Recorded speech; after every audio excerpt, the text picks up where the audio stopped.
প্ৰিয় বন্ধু বান্ধৱীসকল, আজি আৰু এটা ভিডিঅ' লৈ আহিলোঁ। ভিডিঅ'টো আপোনালোকে সম্পূৰ্ণভাৱে চাব বুলি আশা কৰিলোঁ। আজিৰ ভিডিঅ'টো হ'ল সম্পূৰ্ণ গাহৰিৰ ওপৰত ভিডিঅ'। তো আপোনালোকে ধৈৰ্য সহকাৰে শুনিব। তো আজি গাবিলাক হ'ল আমি দেশী কিছুমান বস্তু একেবাৰে নুই কৰিবলৈ লৈছোঁ। প্ৰথমত এৰিলোঁ লোকেল ছাগলী, দেশী ছাগলী। আমি উন্নত প্ৰজাতিৰ ছাগলী আনিলোঁ আৰু এতিয়া উন্নত প্ৰজাতিৰ ঘাঁহ আনিবলৈ লৈছোঁ। সেইবিলাক ঘাঁহ আনিলে ৰুলে মৰি যায়। গাহৰি পৰিচৰ্যা কৰিব লাগে গোটেই দিনে। ছাগলীৰ কেতিয়া পৰিচৰ্যা কৰিম? আমাৰ কষ্টিং চাৰ্জটো দিনে দিনে বাঢ়ি গৈছে। তো মই আজি কম, যিয়ে যি অঞ্চলত যিয়ে যি দেশত বসবাস কৰে সেই দেশীয় কিছুমান লোকেল গাঁও আছে, সেই লোকেল গাঁৱৰ ওপৰত গুৰুত্ব দিবলৈ। আপোনালোকে লোকেল গাঁৱৰ ওপৰত গুৰুত্ব দিয়ক।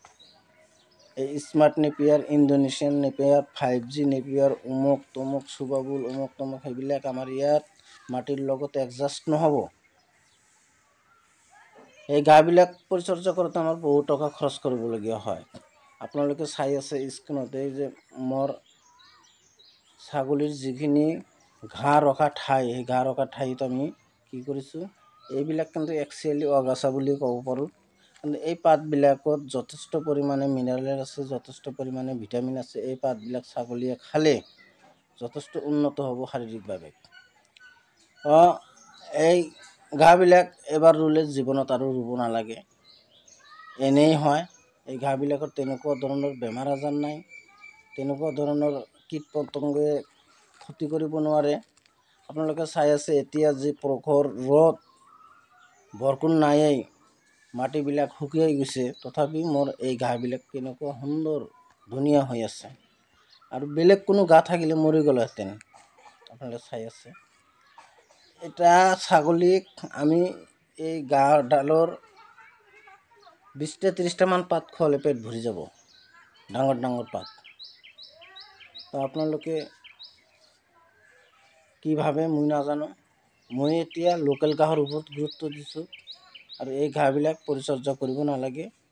এটা সময়ত এনেই গজলি লয় আৰু এটা সময়ত পাতবিলাক সৰি পৰে, প্ৰচুৰ পৰিমাণে গছত পাত হয়। এই ঘাঁহবিলাক আমি ৰোৱা নাই, এনেই হৈছে, এতিয়া ৰাখি দিছোঁ। এই ঘাঁহবিলাকৰ পাতত যথেষ্ট পৰিমাণে ভিটামিন আছে, মিনাৰেল মিক্সাৰো আছে। এই ঘাঁহবিলাক ছাগলী ধুনীয়াকৈ খায়।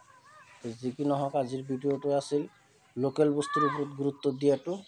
যদি ভিডিঅ'টো ভাল লাগিছে চেনেলটো ছাবস্ক্ৰাইব কৰিব, লাইক কৰিব, শ্বেয়াৰ কৰিবলৈ নাপাহৰিব।